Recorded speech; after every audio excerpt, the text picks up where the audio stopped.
എല്ലാവർക്കും ഇത്തരം ചില ന്യായങ്ങൾ പറയാനുണ്ടാവും. തന്ത്രിക്ക് മാത്രം എന്താ പ്രത്യേകത? അതിൽ പ്രതികളായിട്ടുള്ള വേറെയും പേരുണ്ട്. അവരുടെ എല്ലാ ന്യായങ്ങളും ഇതുപോലെ സ്വീകരിക്കപ്പെടുമോ? എന്താ തന്ത്രിക്ക് മാത്രം ഒരു പ്രത്യേകതയുള്ളത്?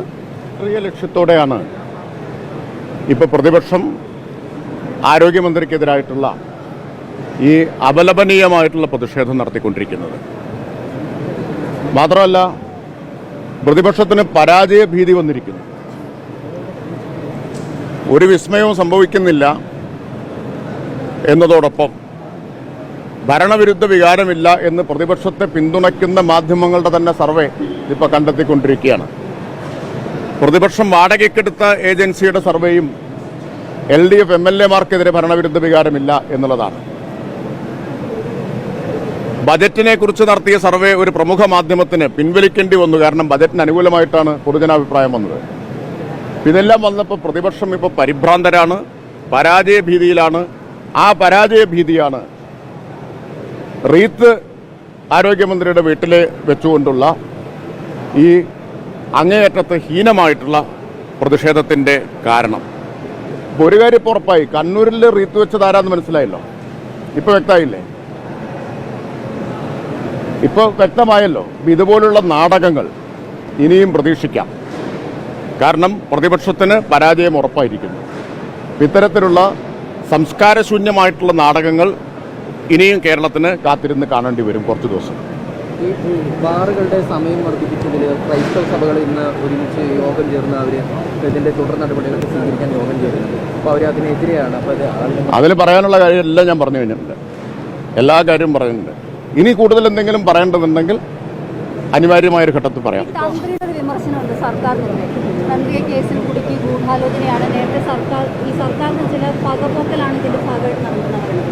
യുവതി പ്രവേശന സമയത്തൊക്കെ ഉണ്ടായിരുന്ന ഒരു പക. എല്ലാവർക്കും ഇത്തരം ചില ന്യായങ്ങൾ പറയാനുണ്ടാവും. തന്ത്രിക്ക് മാത്രം എന്താ പ്രത്യേകത? അതിൽ പ്രതികളായിട്ടുള്ള വേറെയും പേരുണ്ട്. അവരുടെ എല്ലാ ന്യായങ്ങളും ഇതുപോലെ സ്വീകരിക്കപ്പെടുമോ? എന്താ തന്ത്രിക്ക് മാത്രം ഒരു പ്രത്യേകതയുള്ളത്? അപ്പോൾ ഒരു കാര്യം, സാധാരണ ജാമ്യം ഹർജിയിലെ കേസിന്റെ മെറിറ്റിലേക്ക് കിടക്കില്ല.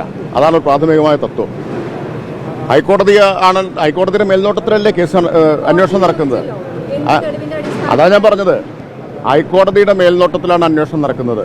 ഹൈക്കോടതിയുടെ മുമ്പിൽ അന്വേഷണ സംഘം സീൽഡ് കവറിൽ അന്വേഷണ പുരോഗതി കൃത്യമായിട്ട് സമർപ്പിക്കുന്നുണ്ടെന്നും അന്വേഷണം ശരിയായ ദിശയിലാണ് എന്നും അന്വേഷണം അങ്ങേയറ്റം കാര്യക്ഷമമാണ്, വിശ്വാസയോഗ്യമാണ് എന്ന് ഞങ്ങൾക്ക് ബോധ്യമുണ്ടെന്നും ഇത് സംബന്ധിച്ച് ഒരു വിവരവും മറ്റാർക്കും പങ്കുവച്ചിട്ടില്ല എന്നും പറഞ്ഞത് ഹൈക്കോടതിയുടെ 2 അംഗ ദേവസ്വം ബെഞ്ചാണ്.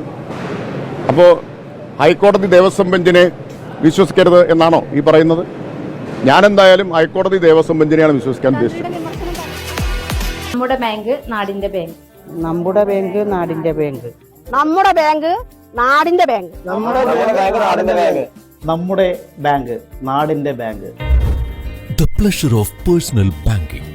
മണ്ണാർക്കാട് റൂറൽ സർവീസ് സഹകരണ ബാങ്ക്. മുല്ലപൂക്കുന്ന ചന്തമായി വന്നു നീ ദേവസുന്ദരി.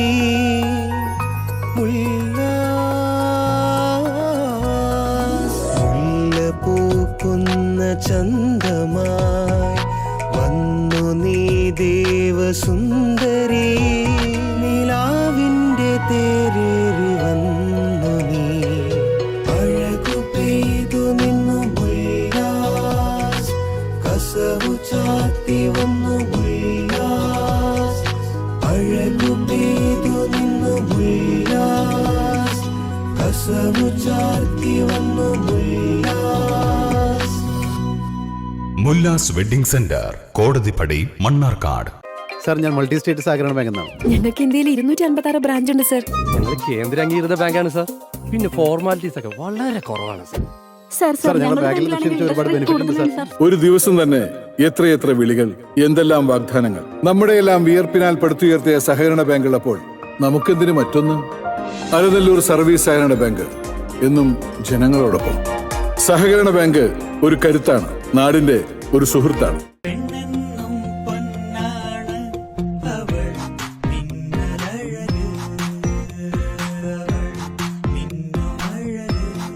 നീയാണ് സ്വർണം, നിനക്കാണ് തിളക്കം. Pazheri golden diamonds. നിങ്ങളുടെ നിക്ഷേപങ്ങൾക്ക് UGS ഗ്രൂപ്പ് നൽകുന്നു അതിവേഗ വളർച്ച. UGS ഗ്രൂപ്പ്, സ്വപ്നങ്ങൾക്ക് വിശ്വാസത്തിന്റെ കയ്യൊപ്പ്.